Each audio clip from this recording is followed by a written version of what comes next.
नमस्ते। सत्यार्थ प्रकाश एक अध्ययन इसके 59वें सत्र में आपका स्वागत है। पिछले सप्ताह हम सेनापति और सेना और विभिन्न राजपुरुषों के बारे में पढ़ रहे थे जो छठे समुल्लास में है। छठे समुल्लास का मुख्य विषय है राजधर्म। तो वह जानकारी हमें अभी पिछले सप्ताह हमने छठे समुल्लास में पढ़ी थी और उसी से वहीं से हम आगे बढ़ते हैं। आइए देखते हैं। अब हमारे सामने मनुस्मृति के 7 श्लोक हैं। अधिकांश छठे समुल्लास में बहुत आरंभ में तो महर्षि दयानंद ने वेद उपनिषद आदि के मंत्रों का उल्लेख किया। अब प्रसंगवश मनुस्मृति के अधिकांश श्लोकों का उन्होंने उदाहरण दिया है।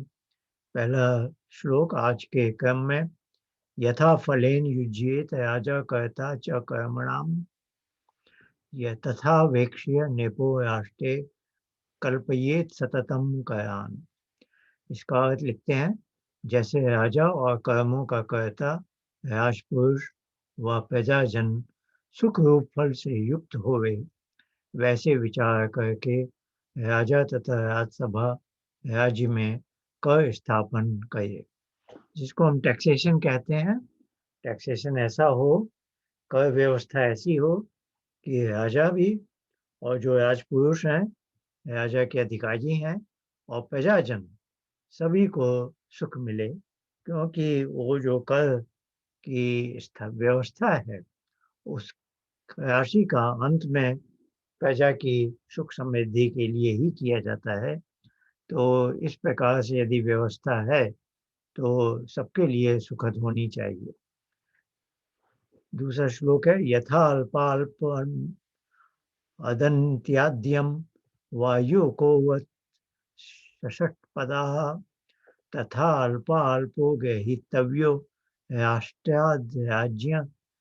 राज्याब्धिकः कः। जैसे कुछ दृष्टांत दिए हैं पशु और जंतुओं के बारे में, जैसे जोंक, बछड़ा और भमरा अर्थात भौरा थोड़े थोड़े भोग्य पदार्थ को ग्रहण करते हैं, वैसे राजा प्रजा से थोड़ा थोड़ा वार्षिक कर लेवे, इतना लेवे जिसे देने वाले को पीड़ा न हो। तो जैसे कुछ दृष्टांत दिए हैं, बछड़ा गाय का दूध अल्प पीता है, जोंक भी, और भौरा जो पुष्प का पराग ले लेता है लेकिन बहुत अल्प मात्रा में।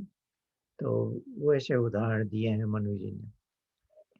तीसरा श्लोक है नोच्छिन्द्या तदात्मनो मूलम पयेषां चातितृष्णया उच्छिन्दय्यात्मनो मूलमात्मानं तांश्च पीडयेत।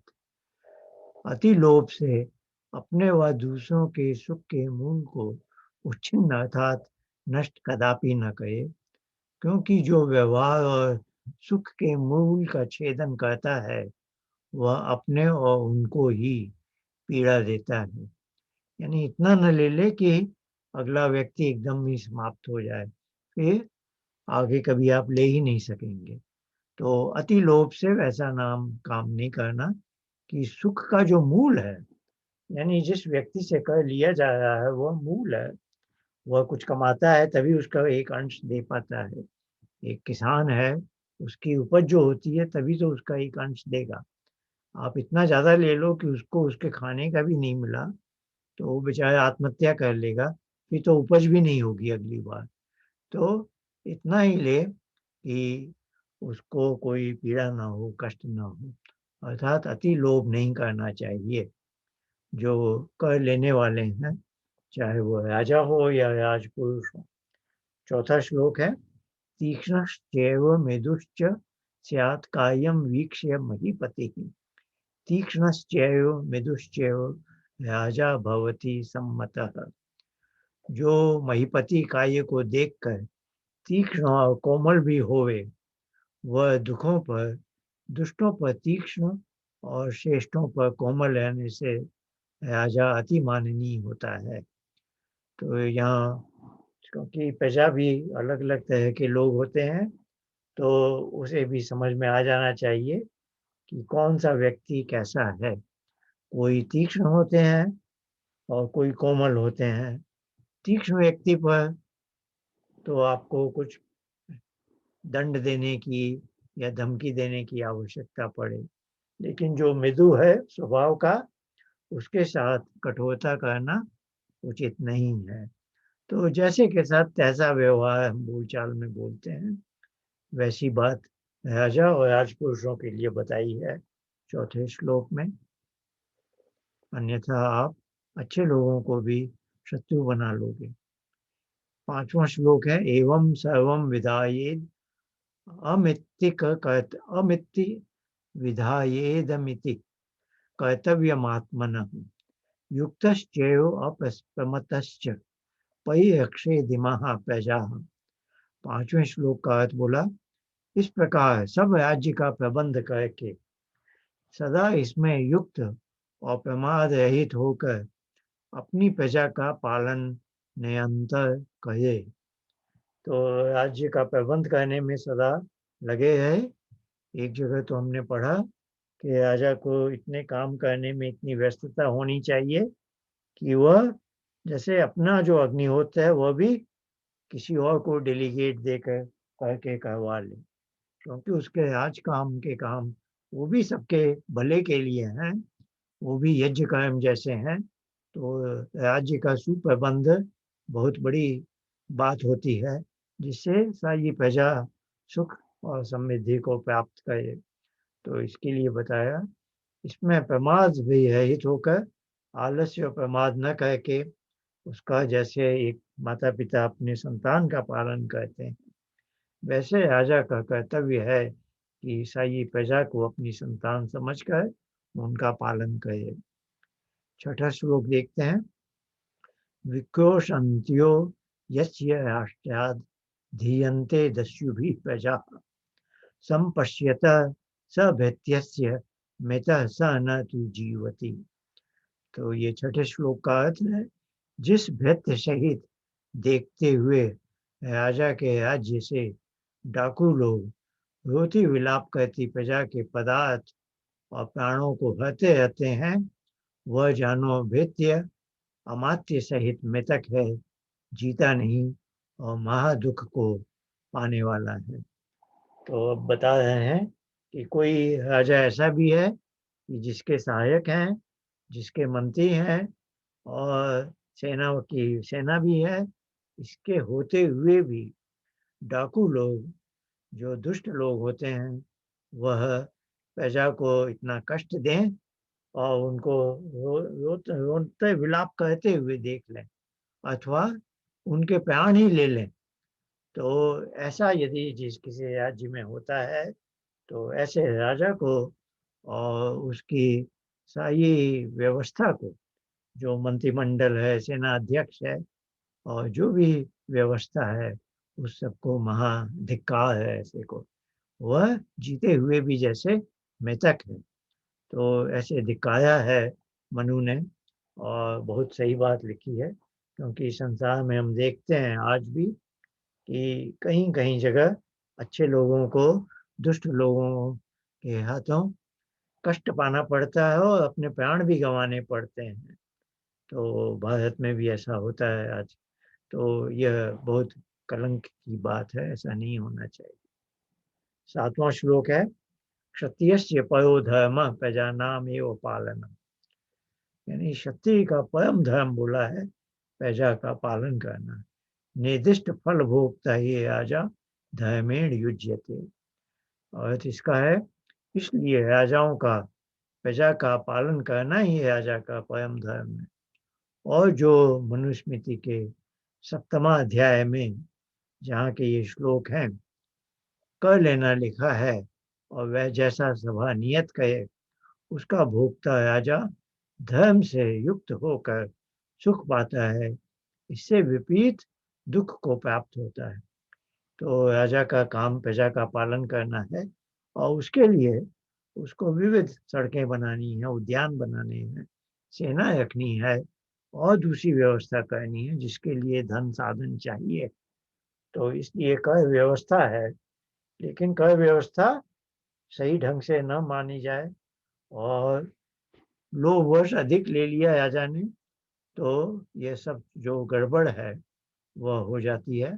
तो अंत में उपसंहार कर रहे हैं कि जितनी कर व्यवस्था बताई है अति अल्प मात्रा में उतनी ही लेनी है और अंत में उद्देश्य है प्रजा का पालन करना, जैसे माता पिता अपने बच्चे का पालन करते हैं। आगे और श्लोक आते हैं तो हम देखेंगे। 4 श्लोक हैं अब। इधर वही 7वां अध्याय मनुस्मृति का है। उत्थाय पश्चिमे यामे कृत शौचः समाहित हुताग्नि ब्राह्मणाश्चाय भविष्येत् शुभाम सभाम। तो अब मुझे लगा ये राजपुरुषों की दिनचर्या की बात हो रही है।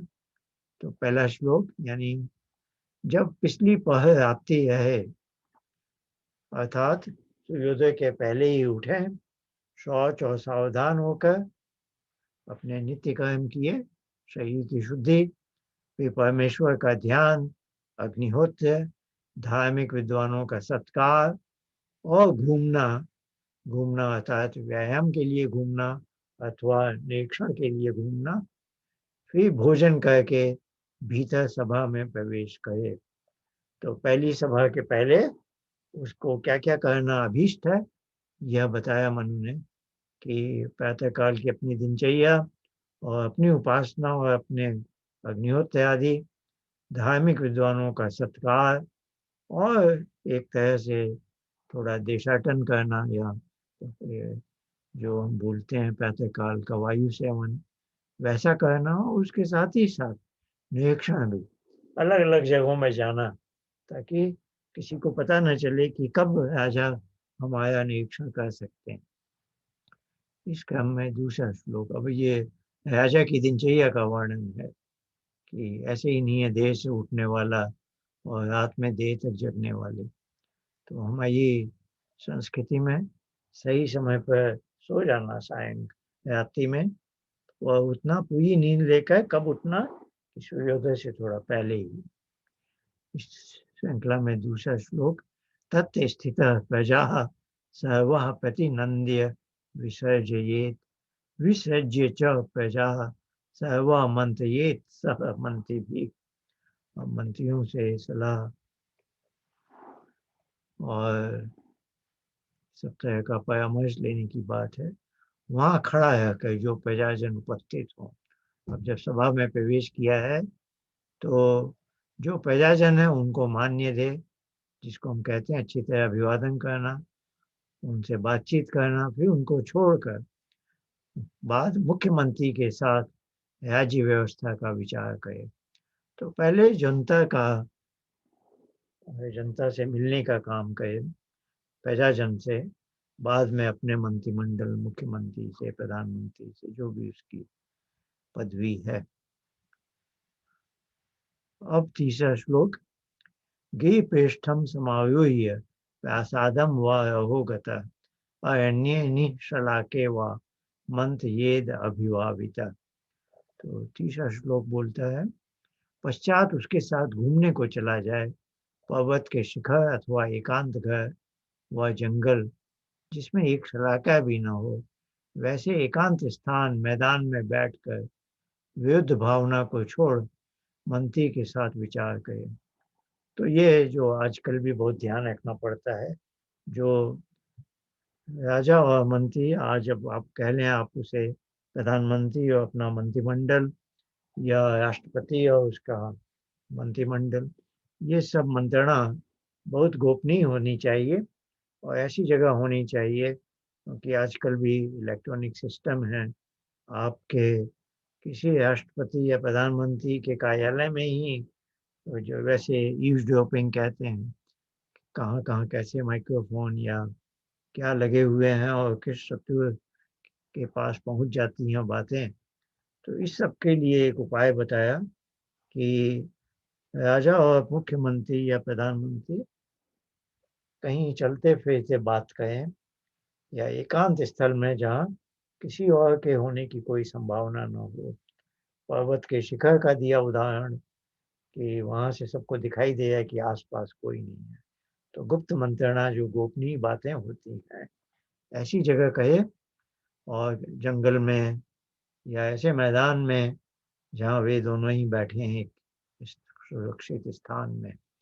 तो इस तरह का एकांतवास की बात की गई है और ये बदल कर ताकि शत्रु पक्ष को पता ही नहीं चले कि आज राजा और एक अमुक देश का राजा और प्रधानमंत्री कहाँ जाकर बात करेंगे। ये इतना वो स्थल भी इतना गोपनीय रखा जाए, तो इस तरह से बात बता रहे हैं। इस श्रृंखला का चौथा श्लोक अब देखते हैं। यस्य मंत्रम न जानन्ति समागम्य पृथक जनाः यः कृत्स्तां पृथ्वीं भुङ्क्ते कोशहीनोऽपि पार्थिवः। इसका अर्थ पढ़ते हैं अब हम। जिस राजा के गूढ़ विचार को अन्य जन मिलकर नहीं जान सकते, अर्थात जिसका विचार गंभीर, शुद्ध, परोपकारार्थ सदा गुप्त रहे, वह धनहीन भी राजा सब पृथ्वी का राज्य करने में समर्थ होता है। इसलिए अपने मन से एक भी काम न करे कि जब तक सभासदों की अनुमति न हो। तो कोई भी निर्णय अकेले नहीं लेने हैं, सबसे मिलजुल कर लेने हैं और यह मंत्रणा भी बहुत गोपनीय ढंग से होनी चाहिए।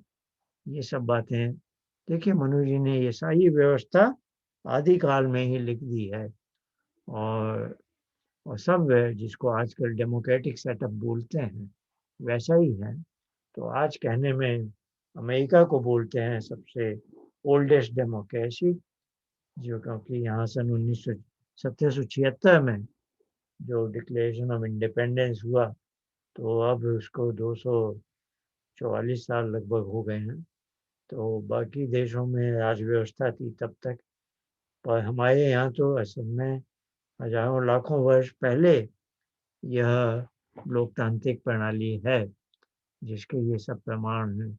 लेकिन हमारे देश का पराभव हो गया, फिर हमारा तो क्या विदेशी विदेशियों का शासन आ गया हमारे देश पर। अब हम स्वतंत्र हुए हैं, तो अब हम फिर लोकतांत्रिक ढंग से आगे बढ़ रहे हैं।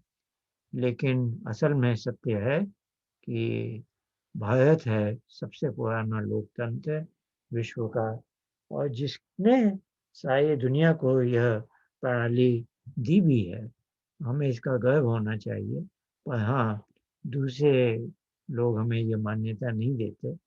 अभी तो ये हाल है, भारत में ही मनु को बहुत बदनाम कर दिया गया है। ये जातिवाद वाले लोग जो हैं, जिन्होंने वर्ण व्यवस्था को सही ढंग से नहीं समझा है और वर्ण व्यवस्था को जो प्रदूषित रूप है, जन्मना जाति। हमारे यहाँ तो दर्शन शास्त्रों में जाति केवल मनुष्य जाति है, अश्व जाति है, गौ जाति है। ये जो स्पीशीज है ये एक जाति है। इसके अंदर फिर किसी भी तरह का भेदभाव नहीं किया जा सकता। लेकिन आजकल जाति शब्द सब शब्द अपना महत्व खो चुके हैं। जब से हम सत्यार्थ प्रकाश पढ़े हैं, हमने बहुत सी बातें देखी हैं। धर्म शब्द अपना असली अर्थ खो चुका है। धर्म की जगह मजहब वाली बातें हो रही हैं। योग अपना अर्थ खो चुका है। योग की जगह हठ योग की बातें हो रही हैं। और ये राजा ऐसा है जो छठे समुल्लास में हम पढ़ रहे हैं, जो प्रजा ने जिसको नियुक्त किया है। राजा प्रजा के अधीन है और प्रजा राजा राजा के अधीन है। ये एक ऐसा सुंदर व्यवस्था बनाई हुई है मनु ने, सब वेद आदि शास्त्रों से देखकर। तो हम स्वयं इससे दूर हो चुके। हमने मनु को बदनाम किया क्योंकि कुछ स्वार्थी तत्व जाति शब्द का प्रयोग अपने ढंग से करना चाहते हैं, अपनी जो वोट बैंक की राजनीति। तो वे पूरे समुदाय को तो क्या नेतृत्व लेने के तो उनमें सामर्थ्य नहीं है, ना योग्यता है। तो एक छोटे से समुदाय विशेष के नेतृत्व लेकर अपना मूल्य बढ़ाना चाहते हैं। तो ये बड़े स्वार्थी तत्व हैं। इनको देश के और पूरे समाज की चिंता नहीं है। तो अभी हमें आगे बहुत बढ़ना है ताकि इस तरह की चीज़ें हमारे देश से निकल जाएँ। आइए अब 16 मंत्रों की, ये भी 7वें अध्याय का है, मनुस्मृति का 7वां अध्याय, और सत्यार्थ प्रकाश का 6ठा अध्याय चल रहा है, समुल्लास, जो व्यास धर्म से संबंधित है। अब 16 श्लोक आएंगे एक साथ, आइए इनको देखते हैं। आसनम च यानम च संधिम विज्ञमेव च कायम वीक्ष्य युंजित द्वैधम संशयमेव च। सब आजादी राज पुरुषों को यह बात लक्ष्य में रखने योग्य है, जो आसन स्थिरता, यान शत्रु से लड़ने के लिए जाना, संदेह उनसे मेल कर लेना, विग्रह दुष्ट शत्रुओं से लड़ाई करना, और द्वैधम दो प्रकार की सेना करके स्व विजय कर लेना, संशय और निर्बलता में दूसरे प्रबल राजा का आश्रय लेना। ये 6 प्रकार के कर्म यथा योग्य कार्य को विचार करके उसमें युक्त करना चाहिए। तो कौन सी रणनीति, स्ट्रेटजी जिसको बोलते हैं, किसके साथ कैसी अपनानी है, उसके 6 विकल्प बता दिए हैं। आसन यानी स्थिर हो, जहाँ हो जैसे ही हो। यान यानी आक्रमण करने के लिए निकल जाओ। संधि यानी उससे मेल मिलाप कर लिया कि हम दोनों मित्र हैं। और यदि वैसा नहीं है तो उससे विग्रह किया, अर्थात शत्रु से लड़ना की तैयारी की। द्वैध दो प्रकार की सेना करके स्व विजय कर लो। 2 प्रकार की सेना मतलब एक जैसे सुरक्षात्मक है और एक आक्रामक है, डिफेंसिव और ऑफेंसिव। तो अपने प्रजा के पास जहाँ महिलाएं हैं, बच्चे हैं, वहाँ डिफेंसिव वाली सेना है, सुरक्षा वाली। और जो दूसरी सेना से लड़ रहे हैं वो आक्रमण वाले। संशय और निर्बलता में जब स्वयं कमजोर है और दूसरा देश ज्यादा प्रबल है, बलवान है, तो उसके साथ मेल जोल बना लिया। तो इस तरह से जैसी जैसी परिस्थिति है उसके लिए तैयार होना चाहिए, और इसके निष्कर्ष लेने चाहिए अपने मंत्रियों से, मंत्रिमंडल से विचार विमर्श करके कि कौन सा सही रास्ता है। इसी बात को आगे लिखा, संधिम तु द्विविधम विद्या दयाजा विक्रमेव च उभे यानासने चैव द्विविध संशय स्मृता। उसी प्रकरण को में है, राजा जो संधि, विग्रह, यान, आसन, द्वैधी भाव और संशय दो दो प्रकार के होते हैं, उसको यथावत जाने। तो ये जो 6 संभावनाएं बताई थी, इन सब में दो दो तरह की संभावना है।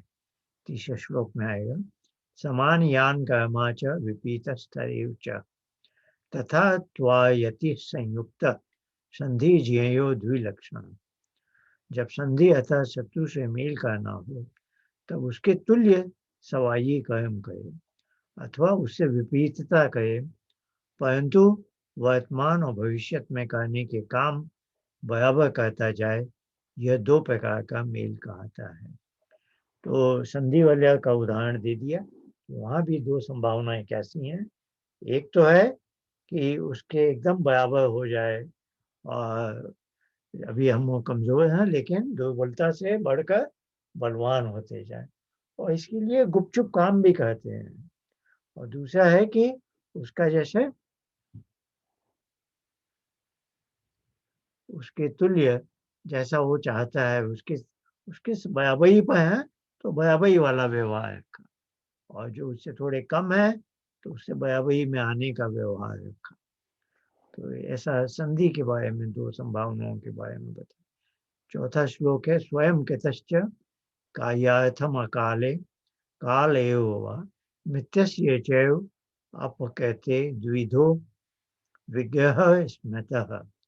तो चौथे श्लोक का अर्थ हम देखते हैं हम विग्रह के बारे में। कार्य सिद्धि के लिए उचित समय व अनुचित समय में स्वयं किया हुआ मित्र के अपराध करने वाले शत्रु के साथ विरोध 2 प्रकार से करना चाहिए। तो अपनी कार्य सिद्धि के लिए उचित समय में स्वयं उससे किया, या जो मित्र के अपराध करने वाले, जो मित्र का भी शत्रु है, उसके साथ भी विरोध किया। तो ये एक शत्रु के साथ सीधे विरोध करना, एक है अपने मित्र के शत्रु के साथ विरोध करना। अब यान का उदाहरण दे रहे हैं 5वें श्लोक में। एकाकिनश्चात्ययी के कार्ये प्राप्ते यदिच्छया सहतस्य च मित्रेण द्विविधम यानमुच्यते। 5वें श्लोक का अर्थ यान के संबंध में है। अकस्मात कोई कार्य प्राप्त होने में एकाकी व मित्र के साथ मिलकर शत्रु की ओर जाना, यह दो प्रकार का गमन कहलाता है। तो कभी विशिष्ट परिस्थिति में एकाकी भी जा सकते हैं उससे युद्ध करने, किसी ने आक्रमण किया है और समय नहीं मिला है कि कुछ और ज़्यादा कर सकें, अन्यथा यत्न किया है कि अपने किसी मित्र को भी साथ लेकर उससे युद्ध किया। तो मैत्री और विरोध ये सब साथ चलते रहते हैं। 6ठा श्लोक है क्षीणस्य चैव कर्मशो दैवात् पूर्वकृतेन वा मित्रस्य चानुरोधेन द्विविधम स्मृतमासनम। तो 6ठे श्लोक का अर्थ है स्वयं किसी प्रकार कर्म से क्षीण हो जाए अर्थात नेबल हो जाए, अथवा मित्र के रोकने से अपने स्थान में बैठ रहना, यह दो प्रकार का आसन का अर्थ है। एक तो आप स्वयं नेबल हैं तो शांत होकर बैठ जाइए, कोई गतिविधि नहीं है दूसरों के साथ, पर हाँ गुपचुप आप अपनी बल को बढ़ाइए। दूसरा है कि आप ठीक हैं लेकिन आपका मित्र कह रहा है कि अभी हमें कुछ नहीं करना चाहिए, शांत होकर बैठ जाना चाहिए। तो यहाँ भी दो संभावनाएं बताई। अब 7वां श्लोक है बलस्य स्वामिनश्चैव स्थिति कार्यार्थ सिद्धये द्विविधम कीर्त्यते द्वैधम शाणगुण्य गुण वेदी भी। 7वां श्लोक है, इसका अर्थ है कार्य सिद्धि के लिए सेनापति और सेना के दो विभाग करके विजय करना दो प्रकार का द्वैध कहता है। तो सेनापति और सेना के दो विभाग करके विजय करना, उसको ये द्वैध का भी सब जगह दो दो संभावनाएं बताई जा रही हैं। 8वां श्लोक अर्थ संपादनार्थम च पीड्यमानस्य शत्रुभिः साधुषु व्यपदेशार्थम द्विविध संशय स्मृतः। 8वां श्लोक एक किसी अर्थ की सिद्धि के लिए किसी बलवान राजा व किसी महात्मा का शरण लेना जिससे शत्रु से पीड़ित न हो, इसलिए दो प्रकार का आश्रय लेना कहा था। वो जो संशय वाली बात थी कि आप नेबल हैं लेकिन शत्रु ने जो बलवान है उसने आक्रमण कर दिया है, तो या तो किसी बलवान के राजा के यहाँ आश्रय लें या किसी दिव्य महात्मा पुरुष के यहाँ जाकर उसके आश्रम में आश्रय लें। तो दोनों तरह की संभावनाएं होती हैं। 9वां श्लोक यदावगच्छेदायत यामाधिक्यम ध्रुवमात्मनम् तदात्वे चाल्पिकां पीड़ां तदा संधिम समाश्रयेत। 9वें श्लोक के अर्थ में है जब यह जान ले कि इस समय युद्ध करने से थोड़ी पीड़ा प्राप्त होगी और पश्चात करने से अपनी वृद्धि और विजय अवश्य होगा, तब शत्रु से मेल करके उचित समय तक धीरज करे। ये ऐसा लगे कि आज मैं दुर्बल हूँ, लेकिन थोड़े समय बाद मैं इस शत्रु का सामना करके विजय प्राप्त कर सकता हूँ। तो थोड़ी समय के लिए तात्कालिक मेल रखा और फिर उचित समय के लिए धैर्यपूर्वक प्रतीक्षा की। 10वां श्लोक यदा प्रहृष्टा मन्येत सर्वास्तु प्रकृति भ्रष्टम अत्युच्छ्रितम तथात्मानं तदा कुर्वीत विग्रहम। तो ये 10वां श्लोक है। जब अपनी सब प्रजा व सेना अत्यंत प्रसन्न उन्नतिशील और श्रेष्ठ जाने, वैसे अपने को भी समझे, तभी शत्रु से विजय युद्ध कर ले। ये मोराल वाली बात है।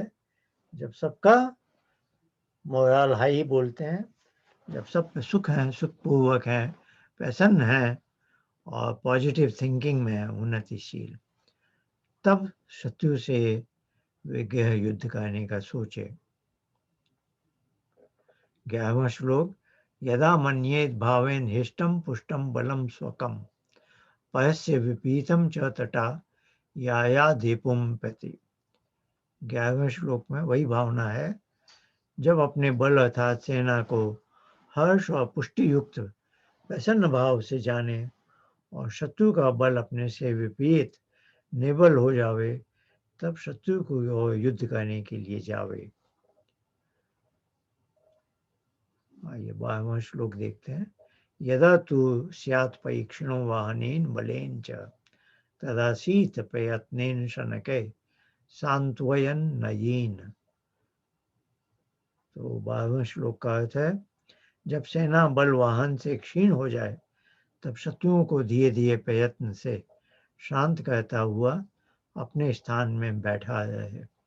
अभी तो सैनिकों की बात हो रही थी, अब जो सेना की जो विविध साधन हैं, वाहन है, पशु हैं, और वो भी यदि कम है, अल्प मात्रा में है या उनकी सामर्थ्य कम है, तो शत्रु को जैसे संभाल कर रखना और फिर अपने उचित समय की प्रतीक्षा करते रहना। 13वां श्लोक, मन्येतायं यदा राजा सर्वथा बलवत्तरं तदा द्विधा बलम कृत्वा साधयेत कार्यमात्मना। 13वें श्लोक का अर्थ है, जब राजा शत्रु को अत्यंत बलवान जाने, तब द्विगुणा व 2 प्रकार की सेना करके अपने कार्य सिद्ध करे। शत्रु ने भी आक्रमण कर दिया है और आप अब तो उनसे युद्ध करना ही होगा, तो सेना को कैसे उसमें नियंत्रण रखते हैं ये बताया। 14वां श्लोक, यदा पर बलानाम तु गमनीयतो गमनीतमो भवेत् तदा तु संशयेत क्षिप्यम धार्मिकम बलिनम निपम। तो 14वां श्लोक बता रहे हैं कि जब आप समझ लेवे कि अब शीघ्र शत्रुओं की चढ़ाई मुझ पर होगी, तभी किसी धार्मिक बलवान राजा का आश्रय शीघ्र ले लेवे। तो ये जो राजा धर्मात्मा है उनके लिए बात बोली जा रही है कि जब शत्रु बलवान है और आप पर आक्रमण कर रहा है, तो ऐसे ही शहीद नहीं हो जाना है, तब किसी की शरण ले लेनी है जो धर्मात्मा है आपके जैसा और बलवान है।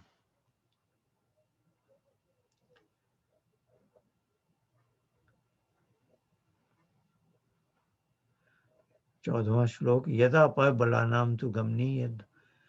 ये एक ही प्रसंग के हैं तो एक साथ देख जाता हूँ, 14, 15 और 16।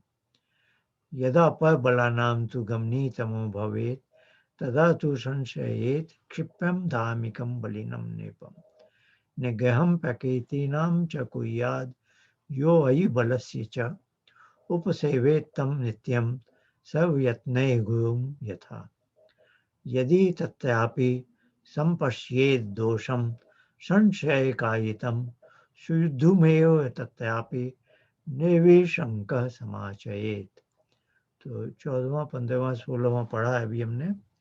तो जब राजा शत्रु को अल्वा, तब द्विगुणा 2 प्रकार के आप, जब आप समझ लेवे कि अब शीघ्र शत्रुओं की चढ़ाई, तब कभी किसी धार्मिक बलवान राजा जो प्रजा और अपनी सेना और शत्रु के बल का निग्रह करे अर्थात रोके, उसकी सेवा सब यत्नों से गुरु के सदृश नित्य किया करे। तो हमारे पक्ष में जो भी प्रजा है या सेना है जो शत्रु की प्रगति को रोकने में सक्षम है, सामने आकर या गुपचुप ढंग से, तो उनको बहुत महत्व देना है और उनकी सेवा ऐसे करनी है जैसे कोई छात्र अपने गुरु की सेवा करता है। 16वां, जिसका आश्रय लेवे उस सेवित पुरुष के कर्मों में दोष देखे तो वहां भी अच्छे प्रकार युद्ध ही को निशंक होकर कहें। तो ये बात कही कि जहाँ आश्रय लिया है वहां भी कुछ दुष्ट कर्म हो रहे हैं, गलत है, तो वहां भी, यानी कहने का अर्थ है कि धर्म सबसे बड़ा है। जहाँ धर्म की अवनति हो रही है वहाँ एक राजा का कर्तव्य बनता है कि वह युद्ध करना चाहिए। और जहाँ धर्म की उन्नति है, यहाँ धर्म रिलीजन के अर्थ में नहीं है, जो मानव धर्म सब जगह है, उसकी बात चर्चा हो रही है। अब इस प्रसंग का उपसंहार करते हुए लिखते हैं, जो धार्मिक राजा हो उससे विरोध कभी न करे, किंतु उससे सदा मेल रखे, और जो दुष्ट प्रबल हो उसी के जीतने के लिए ये पूर्वोक्त प्रयोग करना उचित है। तो अभी इतने 16 श्लोकों में जो शत्रु से युद्ध आदि की बातें हो रही थी, तो उसको फिर से रेखांकित किया कि शत्रु वही है जो धर्म का नाश करता है और अधर्म का। तो ऐसे ही जो धर्मात्मा है तो खुद तो धर्मात्मा होना ही है, और जो अन्य राज्य भी धार्मिक हैं उनसे भी मेल बना के रखना है। युद्ध केवल उनसे ही करना है जहाँ धर्म की हानि होती है।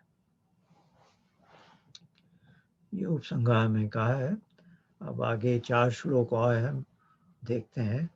ये भी मनुस्मृति के 7वें अध्याय के हैं। सर्वोपायेश तथा कुयान नीतिज्ञ पृथ्वीपति यथास्याभ्यधिकार न सूर्य मित्रो दासी न सत्यवः। पहला श्लोक, नीति का जानने वाला पृथ्वीपति राजा जिस प्रकार इसके मित्र उदासीन और शत्रु अधिक न हो, ऐसे सब उपायों से वर्ते। ये जिसको हम विदेश नीति बोलते हैं, विदेश नीति ऐसे बने कि जो मित्र राष्ट्र हैं वो उदासीन न हो जाए। उदासीन यानी डिटैच न हो जाए, जैसे उन्हें आपसे कोई मतलब ही नहीं है। उनसे दैनिक हमेशा प्रीतिपूर्वक व्यवहार रखे, और ये भी देखे कि शत्रु अधिक न हो, अधिक लोगों से शत्रुता न बढ़ते। इसका में दूसरा श्लोक, आयतिम सर्व कार्याणाम तदात्वम च विचारयेत अतीतानाम च सर्वेषाम गुण दोषो च तत्वतः।